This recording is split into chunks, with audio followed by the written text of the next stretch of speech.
Welcome to Faith and Science. I'm Dr. John Ashton. Recently, a friend sent me a link to a video on the internet, and I think it was titled God is in the Detail. And the producers of the video made what I thought was an interesting point, and they said, and essentially they illustrated it by saying, often when we think of God, we think of the grand, when we think of God in nature, we think of the grandeur of, amazing waterfalls and the beauty of forests and trees and, maybe looking out at and seeing a pod of whales or even fish, wild animals running around, maybe in a big nature park somewhere. So we're looking at the things that are quite large. And then they went on, though, to point out that really there's powerful evidence for a creator God in the detail. And they pointed out, for example, that if we take a humble insect such as a butterfly, and we look at the design, and then within the butterfly, the structures that are there within the butterfly, and then they honed in on the structure of the eye, of a little butterfly's eye, and all the different cells and its shape, and how virtually a butterfly, when it's flying, has virtually 360-degree vision. It can see all around it, above, below, behind, in front, simultaneously, all at the same time. And, of course, that helps it to avoid, predators such as birds and so forth. And following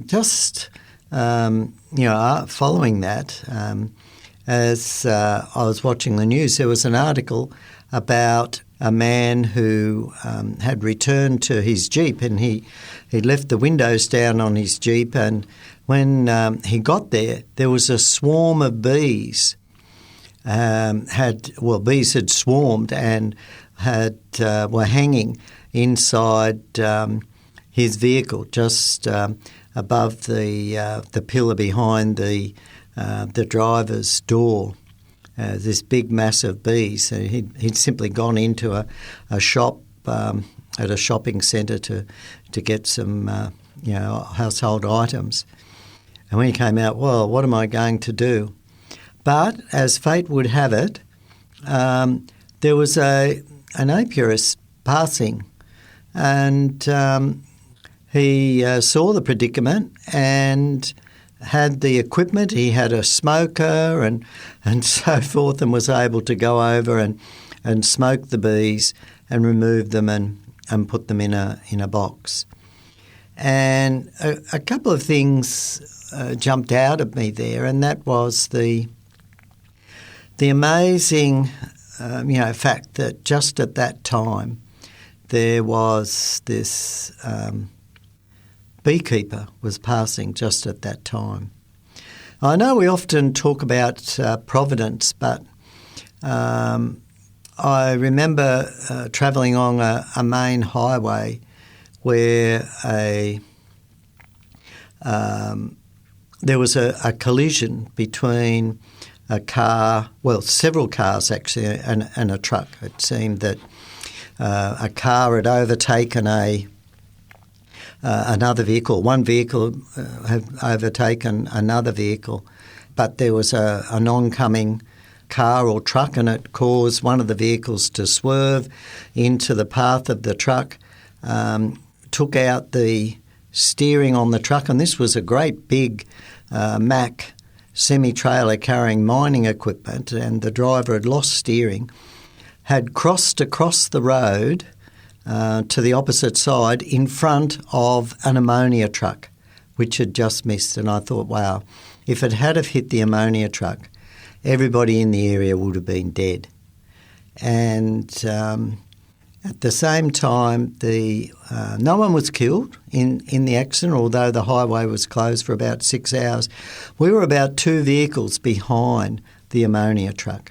And I just thought of the amazing providence. There was a utility or a pickup, I suppose. Some people would call it, truck that had equipment on it, and essentially it was just like the chassis was left. Most of the body had been taken off in the accident, and the two occupants of the car were sitting on the side of the road, and they were actually being attended to by an ambulance officer when we got there. So we didn't actually see the accident. We were just behind.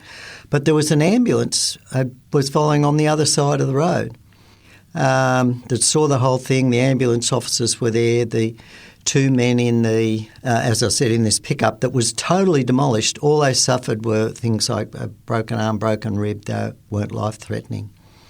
And I remember seeing the Mack truck because we were waiting there for about 6 hours, and I saw where the whole front axle and giant springs on this truck had been ripped to the side of the steering. But the truck had come to rest along on the side of the road, parallel to the ammonia tanker, the big ammonia tanker, which was also a semi-trailer, but obviously on the wrong side of the road and in the bush and trees on the side. So it was amazing that no one was killed in this accident, and there was an ambulance officer there, because this accident occurred on a very remote region of Australia. It's a place where it'd be well over 100 kilometres or 60 miles in between sort of pieces of civilization. And yet when the accident occurred there, the ambulance just happened to be travelling there at that time. There are many examples of this, and when I think about it, it makes me think of God's providence in many cases. Is there part of a plan? And just this morning I opened an email from a publisher, an editor of a large publishing house that I'd written to 22 years ago to see if they were interested in publishing my book In 6 Days, which went on to become a bestseller. That's In 6 Days, Why 50 Scientists Choose to Believe in Creation. And at the time they knocked it back. But the fact that they knocked it back, I ended up going with a much larger international publisher. And this editor had written to me and said, at the time I was new to the job and weren't sure what sort of books we would be publishing. But in hindsight now, I realise that was a mistake that we didn't accept your book at that time. But as I thought about, this was a relatively small publisher with a relatively small readership. And in hindsight, the fact that that was knocked back, it meant that I kept on pushing for a bigger opportunity, and I ended up going with a large international publisher, New Holland, which were the first publishers of that book. And of course, that book now has become, it's been a very, very strong seller in the area of creation since that time. It's 22 years now. It's often in the top 10 books on creation versus evolution on Amazon in the US, for example, now still selling today. And of course, it's gone through over 60 printings, and in various languages: German, Italian, Portuguese, Spanish, as well as English editions in different countries. And when I think about these things and think about providence, to me this is powerful evidence for the existence of God. But of course, to many people, it's still not. Well, it's just chance, or they say, oh, well, you were lucky, that small publisher knocked it back and you ended up going with the bigger one. But I don't see that, because I see there are so many examples of this. And of course, people say, well, look, why was our beautiful daughter killed in that road accident? Well, I can't answer that, obviously. But one thing I do know, as I was doing a lot of research into, for example, the effects of alcohol on crime and this sort of thing, and of course I published the book Uncorked, The Hidden Hazards of Alcohol, I found that when there were often random crimes committed, And in other words, crimes where violent crimes where the perpetrator didn't know the victim, often, and in many, many cases, it seemed almost a very high percentage of cases, the person was a Christian. And a person that was really loved in their community, did a lot of community work, this sort of thing, which was so often the case, it really stood out. And to me, again, this fits in with the whole picture of the controversy between good and evil. Now, admittedly, I'm supposed to be talking about bees, but again, I thought, what are the chances just at that time that a beekeeper would be passing by at that particular time? And, I can tell many stories, and I have on previous episodes, of amazing coincidences like that occur. When evolutionists believe in evolution, they have to believe in even greater coincidences. Because just after this, I was reading an article about bees. So I mentioned recently in one of my programs, I'm reading a book called Design and Catastrophe. It was only just been published not so long ago. 51 scientists explore evidence in nature, essentially for design. And one of those articles talks about mathematics and design in the realms of bees. It's by a Dr. Luciano Gonzalez, and he I know is a strong creationist, and he writes that back one of the Greek philosophers and geometer, Pappus of Alexandria, who died about 290 AD. Died about 350 AD. In his treatise called Synagogy, which was a collection of voluminous work on mathematics, he is said to believe that he wrote, "Bees, by virtue of a certain geometrical forethought, know that a hexagon is greater than a square and a triangle and will hold more honey for the same expenditure of material." Well, of course, he was looking at that from presumably a non-Christian, a non-creationist perspective. But it's interesting that the hexagon of the bee colony, and these are the typical honeybees, which are bees that form colonies. And of course, not all bees form colonies. Matter of fact, about 90% of bee species are solitary. Of course, we're most familiar with the commercial honeybees and the structures that they make. But only around about 10% of bee species actually form colonies, are social creatures like that. But if we consider these honeybees and the way they construct that, the angles are so close to 120 degrees. It's interesting. So in the interior angles of the equilateral triangle, the square and the hexagon, are of course 60, 90 and 120. And the angle around each vertex of the hexagon, of the structures, of course, the hexagon, must add up to 360 degrees. And of course, that's what happens with the regular polygons, of course, have this property.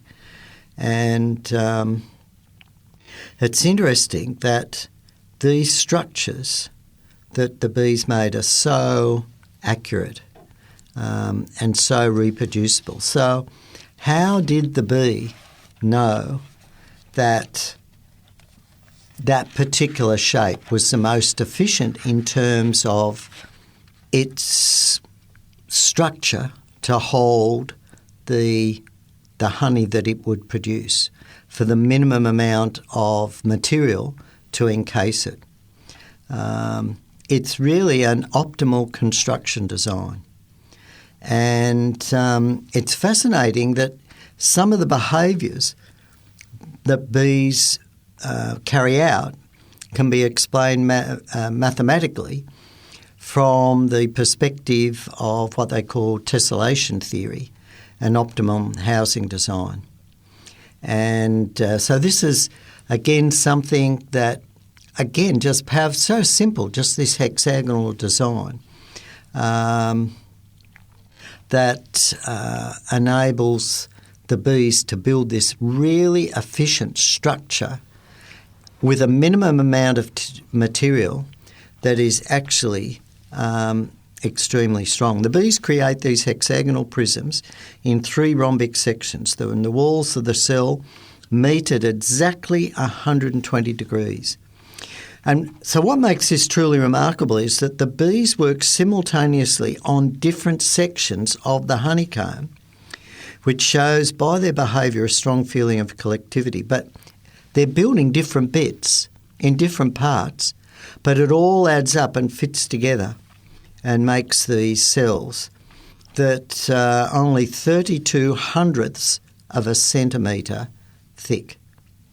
It's really, really quite amazing, the thickness.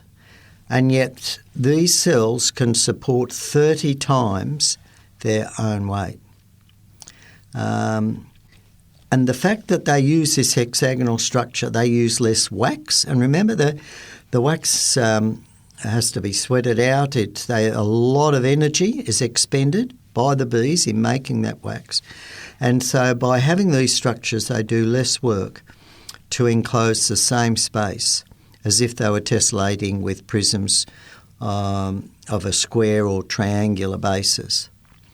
And so mathematically it can demonstrate it of the 3 polygons. Of course, the hexagon has the smallest perimeter for a given area. So when we look at these features, of course, evolutionists have to believe that this structure just occurred by chance. It was just a random event that occurred. Well, I think the evidence is overwhelming of a creator that programmed the bees to do that. You think of the implications of bees, structing, just things randomly in all different shapes. And yet different bees work collectively and build these structures up that all fit. So different bees are doing different parts, and yet it all fits together. To me, this is overwhelming evidence of design and how this design was programmed into the bees to behave like that, so that it's a very successful structure. And this is something that is very, very simple. But if it wasn't there, if it didn't work, the efficiency of making different structures and so forth, when we take all that into account, it just points to someone who knew a perfect solution to the problem. I think when we think of bees too, often some people think of being stung, and I remember as the journalist filmed the beekeeper, or as it was filmed, whoever it was that was there that filmed for the news, the apiarist getting the bees out. He was obviously stung because you see him shaking his hands a couple of times. And again, when we think of bee venom, again, for all these things, the chemicals that are involved in this all have to be pre-programmed to work. And you've got to have something, you're not going to poison the bee, and yet the venom has to work just effectively in just the right situation. You have to have just the right chemical compounds there. And of course, they are all produced by the genetic code. And again, evolutionists have to believe that the code to make these different compounds arose by chance. The other thing is too, when the bees seal off the little larvae, the little egg is laid in the little cell, and the larvae grow, and it's being fed, and then of course the cell is sealed over, and of course it's sealed over with a porous wax, a wax of different composition, so it's porous compared to the structure. Otherwise, the little larvae inside would die, would suffocate It needs to be able to breathe. And of course the other thing is too that when the little larvae reaches a stage where it's about to undergo metamorphosis, it weaves itself a little cocoon. And there's a special gland on the side of its head that emits these silk, this particular compound that's runny and then sets and forms the silk around the cocoon, a transparent silk. And so again, you have to understand that all at the same time, coordinated, that the chemistry to produce the compounds to make this silk that comes out as a liquid but then sets quickly, all the chemicals to make that reaction happen are produced in the body by different reactions, and all that has been pre-programmed by the DNA, the code. And again, as evolutionists have to believe that that code arose by chance blind mutations that actually ended up producing this amazing gland and the amazing chemicals that when combined produce this quick-setting silk.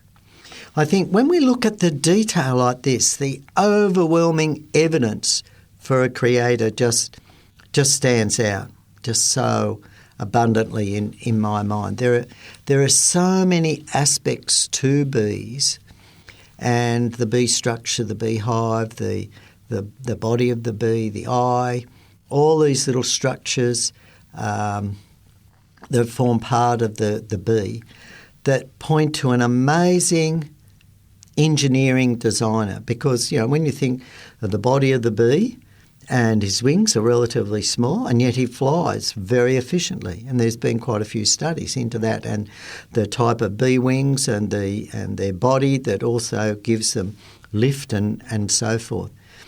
There are just so many aspects to this that all line up and all work. The compounds in the pollen and how the bees can process this in their digestive system and extract the protein and so forth, and that of course is what is fed to the little baby bees. And of course the amount of feeding to the larvae determines whether it's going to be a queen or not. And of course whether the eggs are fertilised or not depends whether they're a male or female. The female eggs are eggs that have been fertilised that the queen lays. And so the queen can actually determine the number of male and female eggs, it would seem, that she lays. There's so many aspects to this that, again, when we look at the detail and in so many aspects of nature, to me it just points overwhelmingly to a creator. If we look up an article like this, however, on something on Wikipedia and this sort of thing, many of these fine features, these fine details are glossed over and the significance of them, and I'll talk about the genetics and this sort of thing as if it can all happen by, just random mutations and the theory of evolution and so forth by natural selection. But we've got to remember natural selection removes information. It doesn't increase information. Of course, I guess people can, still argue, well, that still doesn't prove that there is a God. But when I think about it, the Bible says that humans were made in God's image. And the Bible tells a story about how this amazing creator wanted to actually have a relationship with us. This creator, this mind, this non-material being, and remember God is non-material, God is spirit, he's outside space and time, he's not limited by time. And I think we have a very shallow limitation, a very shallow understanding of time. It's much, much deeper than, just the ticking over of the clock and trying to date things as millions of years. And I think, sometimes people, again, that try to pick holes in the Bible, forget this, forget the factors that determine time. But we have this picture that we're created in God's image. And, really we've been able to understand the detail that's out there in nature, as we explore, as we look down. Over the years, we've begun to learn the chemistry.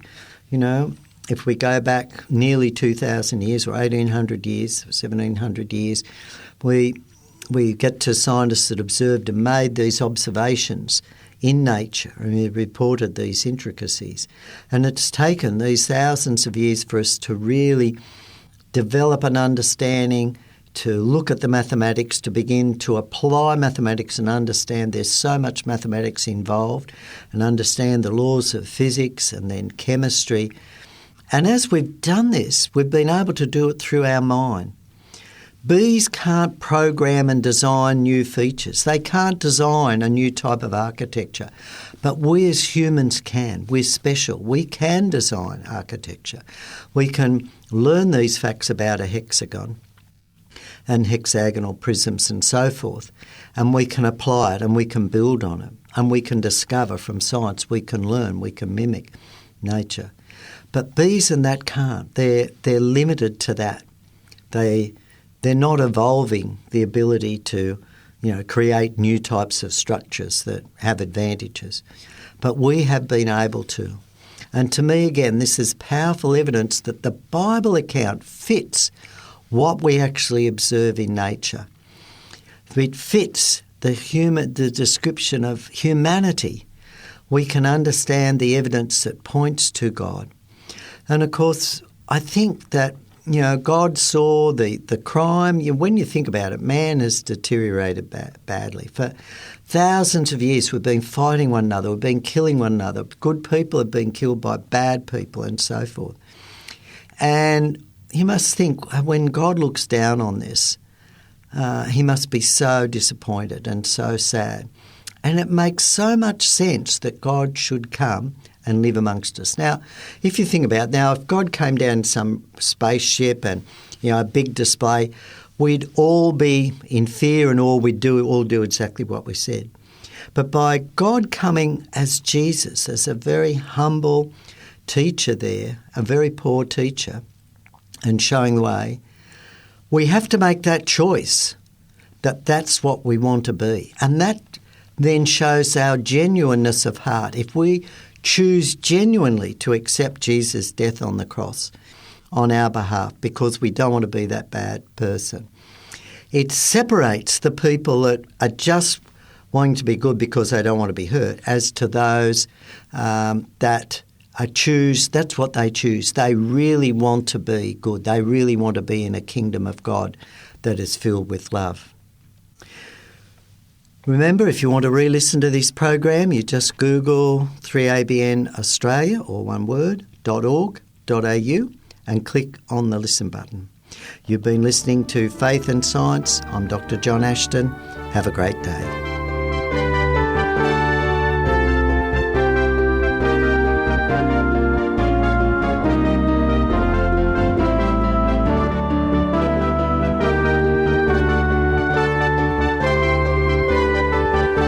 You've been listening to a production of 3ABN Australia Radio.